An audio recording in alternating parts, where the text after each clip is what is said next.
Hello and welcome to episode 4 of Ayers for Architecture with me, Ambrose Gillick. I'm talking today to Amica Dall, a writer, designer and strategist with the design collective Assemble, about the languages we use in architectural design and teaching and their importance to good practice and the production of just spaces, reflecting on her recent talk from April this year, Are Words Good Enough?, delivered for the Future Architecture platform.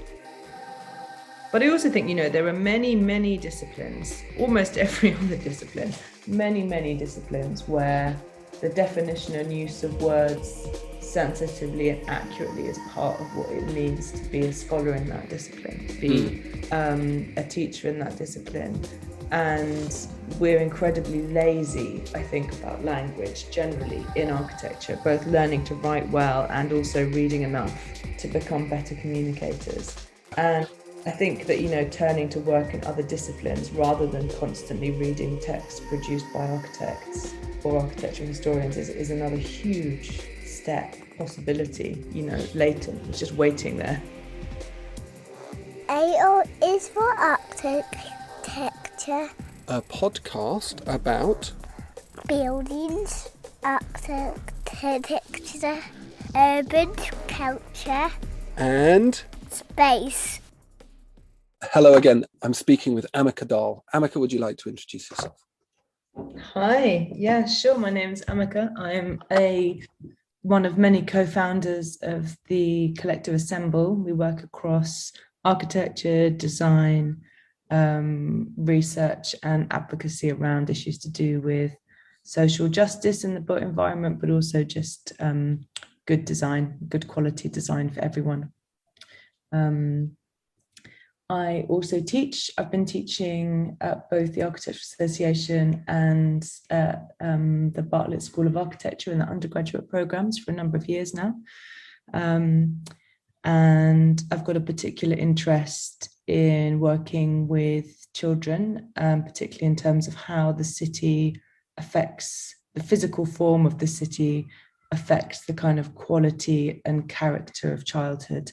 I'm particularly interested in children growing up in less privileged, less connected or peripheral urban contexts. And yeah, Ambrose and I met through a project that I started in Glasgow called Baltic Street Adventure Playground, which is now an independent organisation running without any particular further input from me. You're still on the board of trustees, are you not? I'm still on the boards of trustees, yeah. But it's a very light role. It's almost entirely managed, run, and strategized for by the local staff who run and manage it now. How has that been going through the whole COVID thing? How is that? Is it still?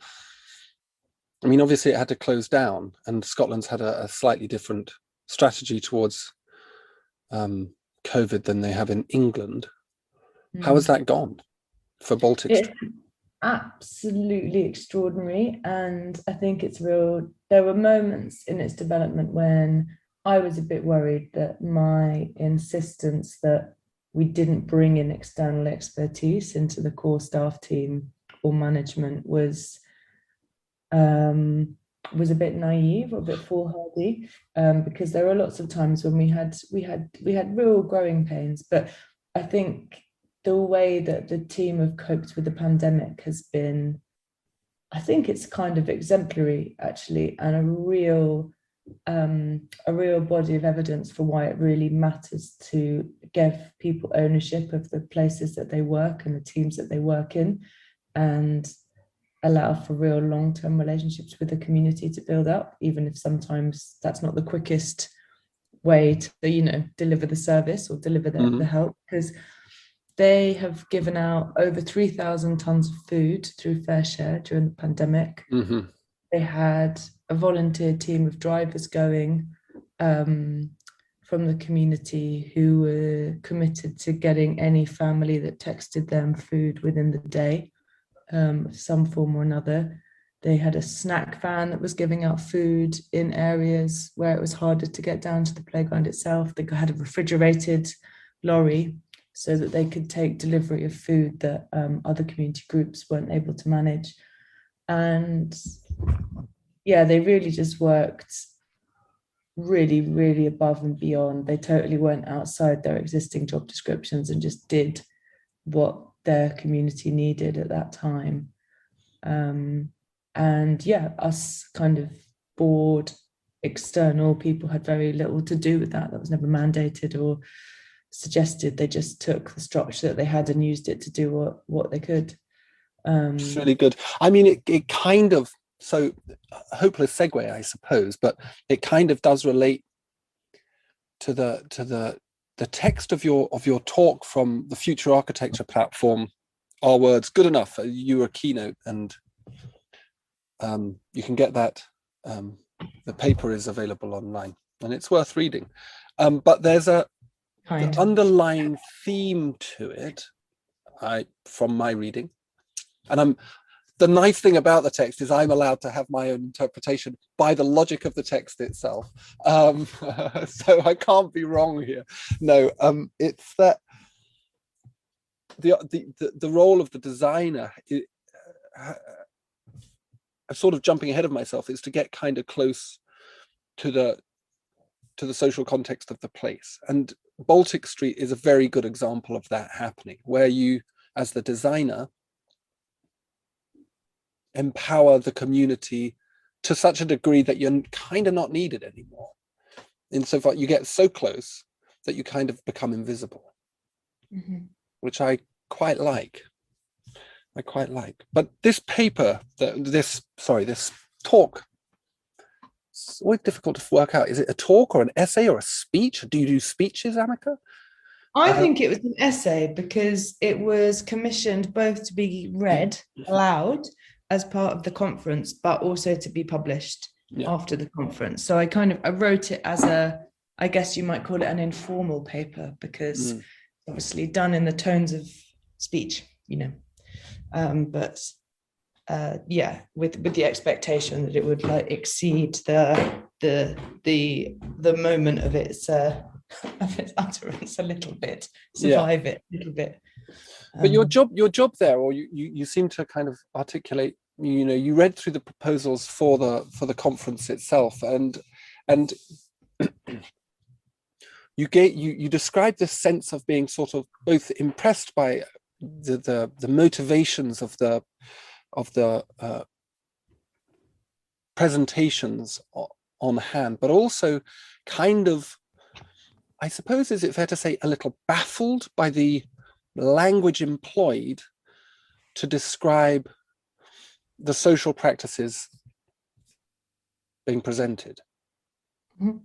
Yeah, I think that's a good summary.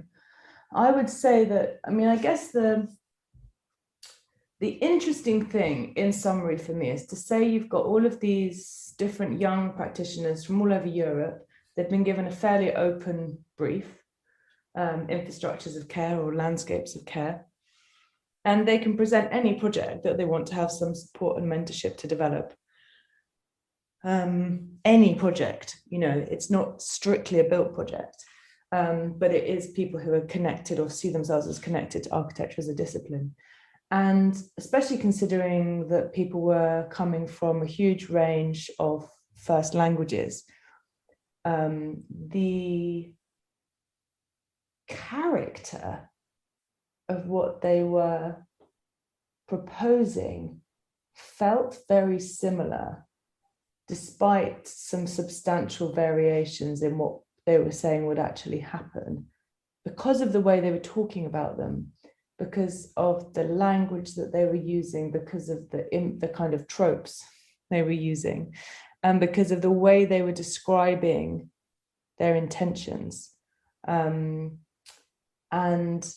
it was interesting because I listened to the previous two annual reflection summaries, and one of the previous 2 years, the commentator had noted, I'm kind of interested that there isn't very much in this about climate change or other kind of contemporary social issues.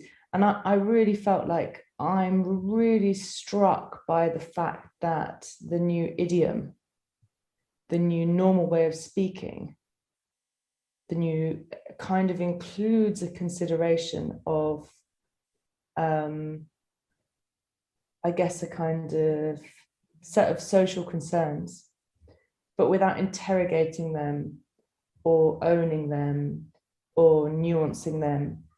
There's a kind of like the new vanilla almost, the new context, the new water that you move in when you think about how to do a project includes a set of things like engagement and thinking about stakeholders and how people can participate, and education, like so much education understood as communicating issues, not understood as creating space for people to develop, but understood as communicating issues. And in a way, those practices were taking center stage, and then what people were actually participating in, what they were stakeholders of, what influence they were supposed to have over what time frame and to what ends, kind of disappears behind this like general idea of social practice. And for me, it reads like a kind of new bureaucracy. Yeah. It's like, instead of running a government department, instead of running a company, your job is to organize meetings in which you set up a schedule of meetings in which you'll run a set of agendas. And, it's like, it's almost like that for architecture projects. It's like an idea that was once somewhat a set, they come from a very radical background, very radical context, some of these words.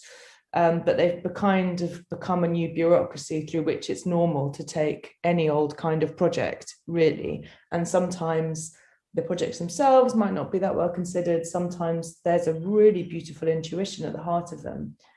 But, it's like they're all being fed into the same spaghetti press or something. And it really makes me wonder whether the actual relationality between two groups of people, the actual power structures that are at play, the deep dynamics that are structuring those relationships, are really open for consideration at all. Whether there is anything relational, actually properly relational in all this relating that's going on. And the interesting thing for me is that at some point it becomes very hard to tell, because the language is so impoverished by overuse and under-considered use that someone might actually have a very specific idea of what it means to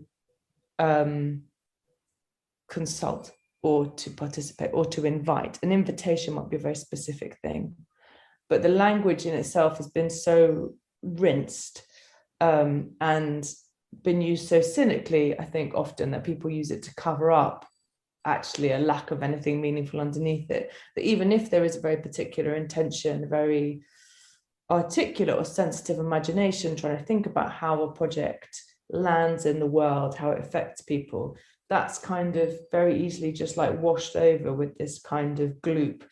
And so in the end, even if there are projects or ideas that do have something more accurate and real and vital about them, they themselves, it can be difficult to pick them out of the kind of the swamp. But I think, that's one thing, but the bigger problem is that actually what that trend does is impoverish our tools, the tools that we have to think with and to discuss what we're doing with each other. And therefore it just becomes much harder to develop a meaningful awareness, practice, research, attempt, like all of those things become harder because no one really knows, you can talk completely cross purposes. Well, I mean, I get closer and closer to doing it better, because what does better mean when the thing that you're discussing doing better is a kind of like mushy swamp of intention? I had a very interesting interaction yesterday evening with a community group which I'm hoping to do some work with. Mm-hmm. And they are consultation exhausted. So when someone like me comes in, and I'm not being conceited, but I think I have a clearer idea and than some, and I'm being genuine when I talk about community engagement or participation or empowerment, they're weary of it because they've been taken, the communities themselves, particularly marginalized, or as you say, communities who sit within the power dynamic, social power dynamic, are very depressed. And then someone like me comes in again and says, we're going to do some engagement and then some empowerment, and everybody's going to feel, recognized, and actually they've had enough of it. So it's actually, it's a big problem actually when people take words like the word sustainability, environmentalism, and then they misuse them. But it has been like this for a while, hasn't it? It's been like this since Tony Blair. Well, yeah, you've got Sherry Arnstein's ladder of citizen participation, where she's talking. You could probably take most problems back to Tony Blair. Actually, what a guy. But Sherry Arnstein's ladder of citizen participation, where you're at the lower rungs, you're at manipulation and propaganda, and this is what's happened to these wonderful tools of engagement as well. And so it is problematic, but for architecture, it presents this specific problem, doesn't it? Because we're starting to adopt these words from sociology, and they're becoming generalized in everybody's way. I mean, from the biggest commercial builders to the smallest, most kind of edgy practices, where they're all employing these words, and we're employing it in education as well. How do we get past it? How do we stop? Like, what's the solution to this misuse of words? Yeah, it's interesting, isn't it? Because like there's one school of thought that would just say other words, like update the words, leave dead words behind you. And, it's like climate change becomes climate collapse, becomes ecological collapse, becomes a weather system, like you can replace and then just wait for that one to get tired. Or I think there is another process which is a little bit harder, which is a process of rehabilitation, which is about taking responsibility for what you mean when you say those words and re-explaining them in other ways. So instead of replacing A with B, you might have to replace A with a full sentence or with even a paragraph, right? And that's one part of rehabilitation. And the other part is encouraging, I guess, people to really think deeply about what those words mean in order to start using them better. Because, you can go back through history and find, words have been taken up and morphed and changed by power any number of times. And the words themselves don't run out, right? We have a responsibility to not let the words stand in for big, vague ideas, but actually think ourselves about what we specifically mean in this specific context by them. I don't think the solution is subbing out tired words for fresh words. I don't think we've just got this like word bench where we should just be rotating. But I also think, there are many, many disciplines, almost every other discipline, many disciplines where the definition and use of words sensitively and accurately is part of what it means to be a scholar in that discipline, to be a teacher in that discipline. And we're incredibly lazy, I think, about language generally in architecture, both learning to write well and also reading enough to become better communicators. And I think that, turning to work in other disciplines rather than constantly reading texts produced by architects or architectural historians is another huge possibility, latent. It's just waiting there. I agree. I fully agree. And you talk about this idea that in architecture, that we use these words to in a way denote and connote a culture. That what architecture does is it kind of takes on sustainability or takes on participation, and then that gets embedded within the cultural discourse of architecture. And is used therefore as a tool to reconsolidate architecture's kind of status as a very specific type of practice. So these words which could have the possibility of breaking open the shell of architecture, this kind of big male-dominated enterprise, are instead absorbed inside the shell, and the shell gets a little bit thicker and a little bit harder. And we kind of... Yeah, you sound like Adorno. This is like the argument of the cultural industry, right? Yeah. I've never said anything original in my life, so that barely surprises me. No, that wasn't a criticism at all. That wasn't a criticism at all. No. I think, I mean, who has? I think that it's very interesting, though, to recognize that these are trends and patterns that have been recognized in wider culture for many, coming up for a century, right? And that also we can use other people's scholarship to understand them better.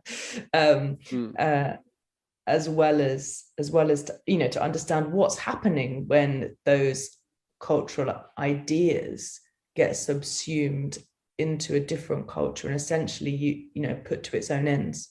The reinforcement of architecture, these arguments were made about the reinforcement of capital and the culture industry rather than culture as an everyday thing. I think I think you make this lovely point in your, I quote, how we talk about things matters because it's the closest we can get to describing how we think, and how we think matters because it shapes, animates, and sustains what we do. I think that's a very nice way of putting it. But it's difficult, isn't it? And this is, again, jumping the gun a little bit. As teachers in architecture, to get when we're working in this culture of architecture, which has these very, very refined boundaries, it's defined itself beautifully over the century or so of its professionalism, or however long it is. It's been a long time, but not that long. It's very difficult to then start cracking that open with these alternative viewpoints, sociologists and urban geographers and cultural theorists and philosophers and dinner ladies and people who actually live in, but it's very difficult to then end up starting to teach that, simply because the culture of architectural education and practice is so strong. It's almost impervious to alternative ways of doing it. What I mean is that we train students to design objects, and objects that are quite big, very big in some cases. And they don't have the time to think about how all of these subtleties get embedded or maybe transform the project itself. Yeah, I mean, for sure, we don't have time to give a thoroughgoing education and critical reflection of the style that you would get in a rigorous humanities degree, for sure. But how we are talking all the goddamn time in architecture education. Students present their work verbally. Most teaching is verbal, like we do mark up each other's drawings, but basically,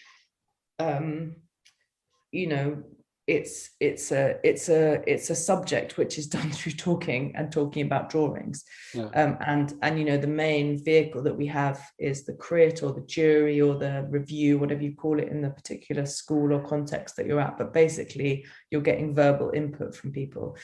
So actually we are inculcating a potentially hidden curriculum, or implicit, what is actually the right word, not hidden. There is a very strong implicit curriculum, which is learning how to talk like an architect. And learning how to talk like an architect at the moment means getting pretty free and easy with some fairly, and being very lazy, I think, in a lot of sense, with some fairly important ideas and terms that deserve a lot of respect and reflection.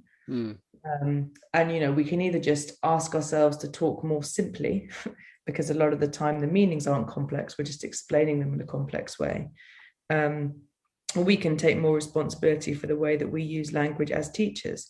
And I think it's absolutely stunning how active you have to be about that. I really note how sometimes when I've had what I think has been a fairly sensible and grounded set of conversations with the student, they'll then present in a formal context, like in a school review, and suddenly they'll just be talking this completely other language and saying these things that I've just never heard before, because they've just sat in loads of reviews and heard other students saying them, and saying wild things about their projects, which are not things that they've thought about or worked on. So I think it goes beyond the responsibility of individual studio tutors. I think there is a pressure on students to sound impressive, which is more important than being simple and rigorous, And I think that's slightly the consequence of the fact that you have to learn so many things in architecture, or there are so many different sets of things you can assemble to be your education. But I really feel like, yes, whilst we don't have time to get them to engage directly and deeply with those texts as primary materials, we're constantly talking, and that is the main substrate from which they feed as students. Yeah, it's true. I mean, we do. I mean, you're right that perhaps humanities education, they would get to dig around in these more humanistic concepts more, but we do a huge amount of interaction in architecture. But I want to move on from that. This idea that you outlined. That though, Ambrose. What's Sorry. That? I was thinking that when you were talking, but I didn't actually say it. This idea of how much interaction we get as architecture teachers and students. I think that's one reason why the cultural forces become. That's one reason why the field is so unified in many ways, because the legacy of the generation that's teaching on the generation of students is immense, because they're tutored so much, they're seen every week. There actually isn't the kind of lonely space where you spend hours working through things for yourself that you might get in other disciplines. And I think that is a very powerful influencer on the kind of hegemony of the culture. Yeah, you're probably right. Anyway. I certainly think that that's true. I mean, I've noticed this recently. The more feedback we give students, the less satisfied they are with their feedback. Every time, every single time. When I was a student studying architecture, 98 to 2001, we didn't, I mean, I can't even remember getting feedback. I mean, we got shouted at, and we got given, no, I mean, occasionally, very little written feedback, almost none. And now it's almost ludicrous. I mean, 600-word mini essays on 2,500 word essays. I mean, that's what we're getting up to now. It's like 500 words. You write 500 words on a 2,500 word essay of feedback. I mean, it's just, well, for a start, it's just an unsustainable workload. But secondly, I don't think it helps anybody. No, I don't think it helps either. Because it becomes with rules, and then it's their job to try and guess what you want rather than yeah. But this lovely idea that you've got in here, that you noticed also in a lot of these proposals, this use of the passive voice. And I think, again, coming back to this, so these words like empowerment, engagement, mediation, whatever it is, and the architect or the designer talking themselves out of the project, and then talking also about the community that they're interacting with in this passive voice as well. So everything becomes extraordinarily abstract. And I did, and you proposed that people need to move into the active voice, and that's obviously a good thing to do. And that is probably the legacy of you as someone trained in literature, to understand that. It's certainly someone who's not trained in literature, it is a temptation. And my thought on that was that it gives the gloss, it's tempting to do because it gives the gloss of objectivity. It makes you feel like you're being objective if you take yourself out of the equation and you talk about people like avatars or like ciphers, or to use an architectural, like Le Corbusier's Le Modular. You turn the community into a stable entity, and you turn yourself into a dispassionate observer of that stable entity. And therefore, truth is available because that's what our paradigm says is relied upon, or is the only reliable way of achieving truthful engagement. So I wondered if there was something in that, whether we could perhaps take less maybe give ourselves a little bit of a break, in that we're just trying to be objective here. I just think, what you just described, nothing could be further than the truth. It's just like such a struggle to know what to do anywhere. And you always end up just sort of making a guess, going on your intuition, doing the best that you can with the available evidence, and having a go. And I think it's so interesting that on the one hand, we've got this move towards the passive voice and this idea that of objectivity, and talking about our projects as if they were the result of empirical experiments. And on the other hand, you've got a whole generation of students who seem to be paralyzed with anxiety about making design moves because they're constantly worried about getting it wrong. And if you think about it, those are just two deeply contradictory messages. On the one hand, we're saying, just have a go. There's no right answer. You have to make a proposition, be propositional, as in come up with something new and put it down and see how it works. And you're a designer, as in you're not a researcher. A designer it is a creative discipline where you are projecting a somewhat arbitrary and particular idea into the world, right? And you try and do that as responsibly as possible, but that is ultimately what you're doing. And constantly when we're talking to students about drawings, we're like, just draw something, give it a go, do 20 elevations, see what sticks, like do a bit of modeling. And that is totally counter to the prevailing mood of discourse, which is, like you say, trying to position architects like more objective than any social scientist would ever actually think, or be brave enough to think that they were, in that there should be a correct answer and that they should come up with the correct answer for a situation and be able to talk about it as if it was the solution. Whereas architecture is very different to that, actually. And I think the second dimension of the passive voice, which maybe I didn't make very clear, but I think is critical, is that it's the voice of authority. You touched on that, and I did want you to open up on that idea of authority. Well, go ahead. Yeah.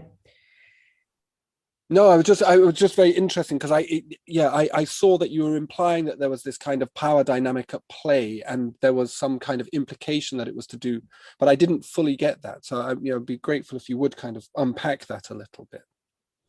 Yeah, I mean, I guess it's not clearly expanded in the essay because it's still a bit of a nascent thought, but I've got a strong intuition that power doesn't just use the third person, it does also use the passive. And I feel like, for me, it feels like a bit of a hallmark of the kind of authoritarianism that pretends it's not ideological. It's like... This is a really fascinating idea, because I wrote down in my notes, I wrote down about this idea moving to that the passive voice is this kind of tyranny of being objective, not emotional, not empathetic, because those words tend to smack or have become culturally associated with ideas of mission, of evangelism, of ideology, and of belief. And these things are not cool. And so you've got... They're not accepted. Yeah, they're not accepted. They're very real, though, and they very much exist. But you use, as you say, you use this passive voice, and it gives you this white coat, this scientific white coat, doesn't it? And then you can walk around and make truth statements. Yeah, and it's fundamentally reality denying, because dominant architectural culture has a very strong set of ideological alignments and assumptions and implicit structures. And if you don't admit your beliefs and empathies and human reactions, you're not having them. You're just pretending you're not having them. Yeah. And that's the tool of power, right? Because power says my intuitive reactions are truth and yours are secondary, particular, cultural, you know, minor, neutral, yours are particular. And so it is a nasty trick, actually. There's a nasty trick in there. And I think it's something that does seem to intuitively confuse young students.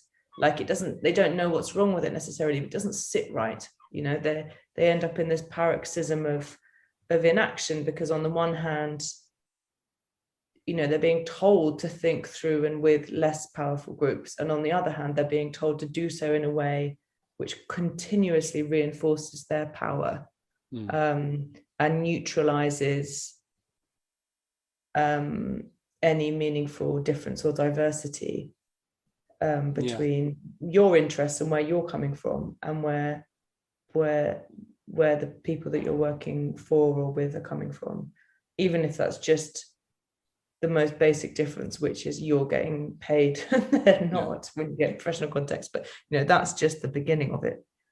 I mean, that's a really, really interesting idea. And there's this other thing that I thought your project, your essay touched upon or implied, was the issue of human needs. So you talk about getting close to the person, to the people that constitute these tropes of community and things like that.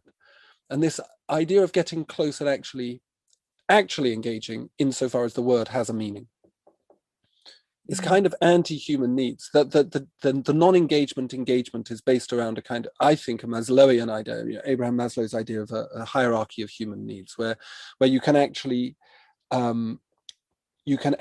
identify a stable set of values that could be applied in Timbuktu or Margate.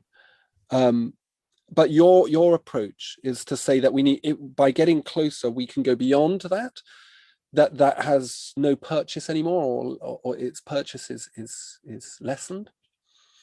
And so I'm kind of interested that this idea of breaking apart this Maslowian idea, because I do think it is right at the heart of it.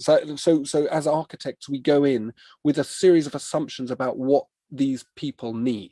And you see this very clearly in post-disaster reconstructions of the Global South. People need a shelter, and they get given a shelter by the Ford Foundation, or Gates Foundation, whatever it is, World Bank.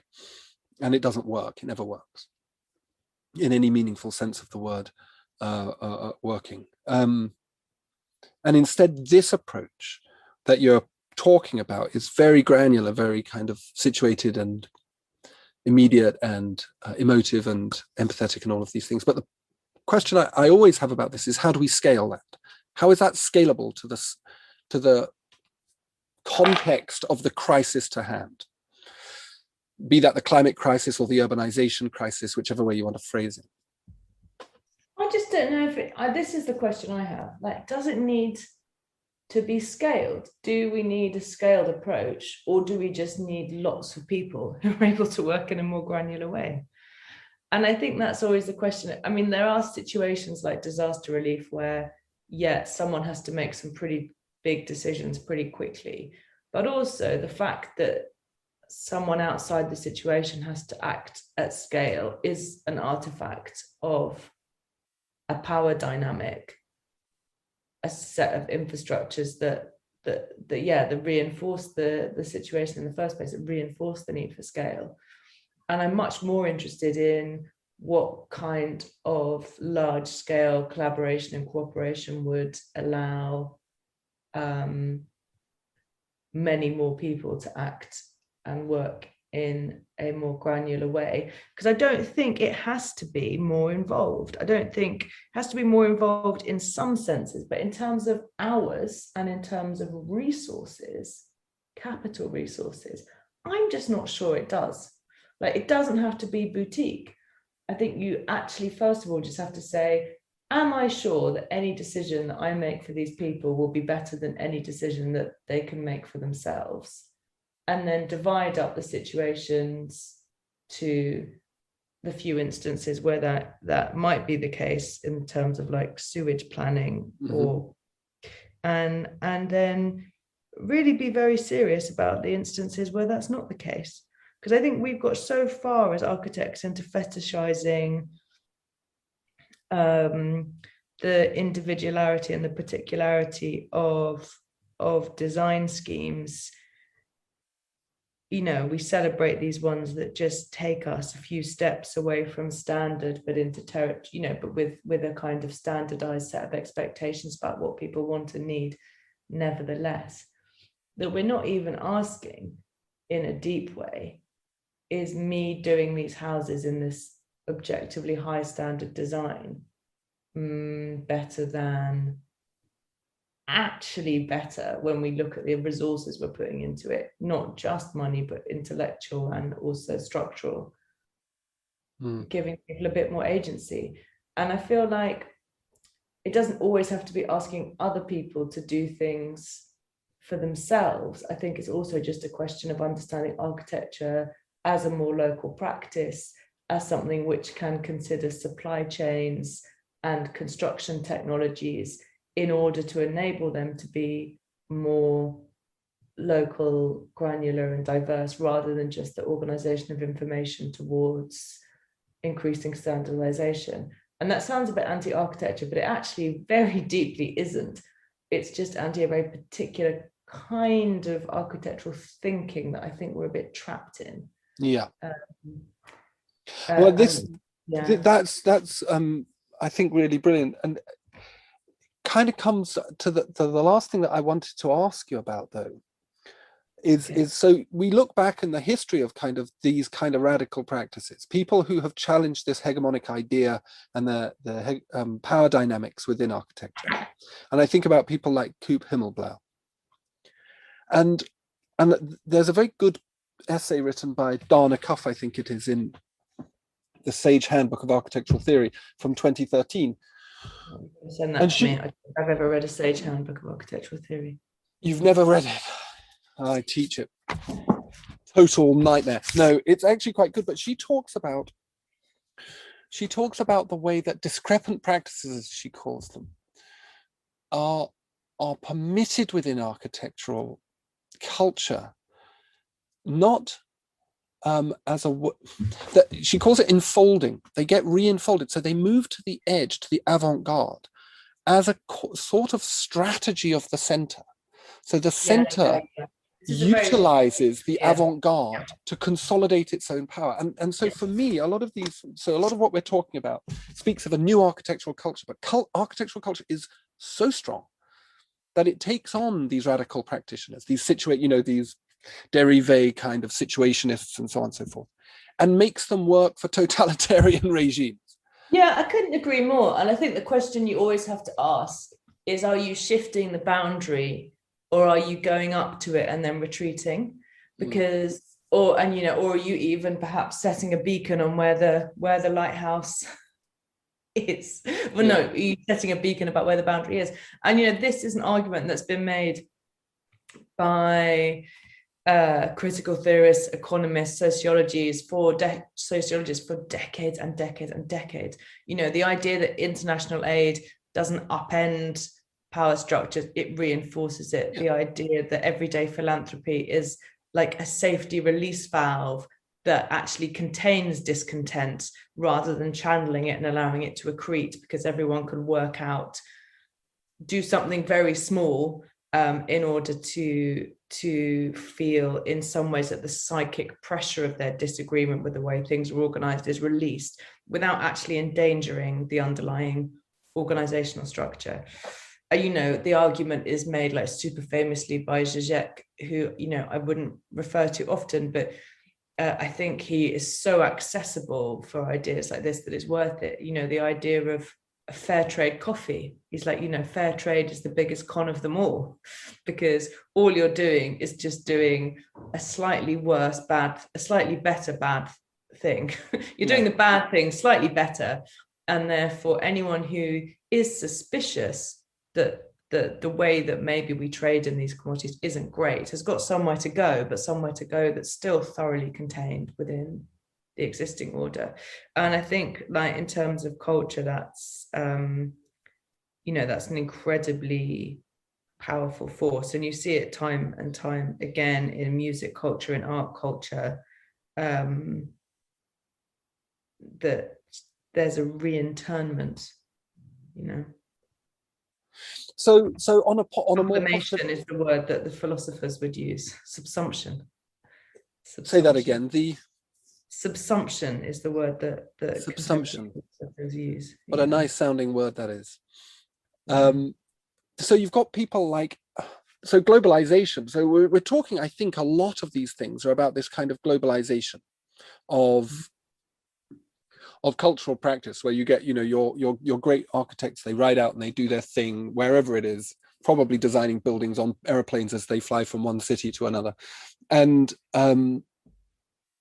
we have to kind of resituate ourselves in the local and the contextual. And this is wonderful and it's positive. And I fully agree with you in this. What does it look like though? Like, what does that architecture actually look like? Does it have a different buildingness? Is it visually different? Is it spatially different? I just think almost the idea that it has to be uniform, that it has to have a connected set of characteristics is the thinking from the old school a little bit.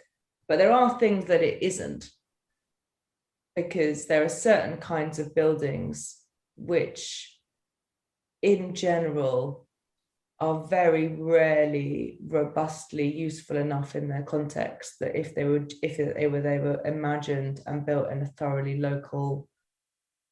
localized version of the architectural industry, it would be very hard to imagine that they could exist. Certain kinds of glass and steel, certain kinds of high rise, certain kinds of infinitely flexible floor plates feel like they're a product which would rarely occur in a system of architecture that was more deeply localized. I guess I'm taking for granted that if we were able to localize architectural practice, there would be meaningful localization of supply chain and labor as well. Yeah. But I think that done thoroughly, that's what that would mean. Yeah. And so like trying to understand it as genuinely a fracturing and a dispersion and a professional dispersion as well, that the practice of being an architect might vary significantly, not just legally, but in terms of what you actually think about, region to region, not just legislative, not just nation to nation. Yeah, that's brilliant. I'm going to suggest, and you can contest this, but I'm going to suggest in 3 words what we've talked about, perhaps what your essay is about, which is an escape from sureness.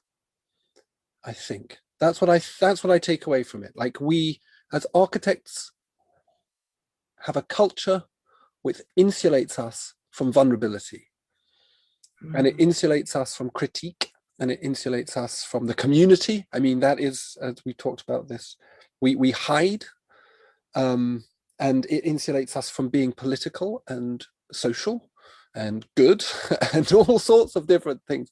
And it produces great results. I mean, there's on the occasion, there are some wonderful buildings that are thrown out, wonderful shapes, wonderful things to look at, wonderful sensory experiences.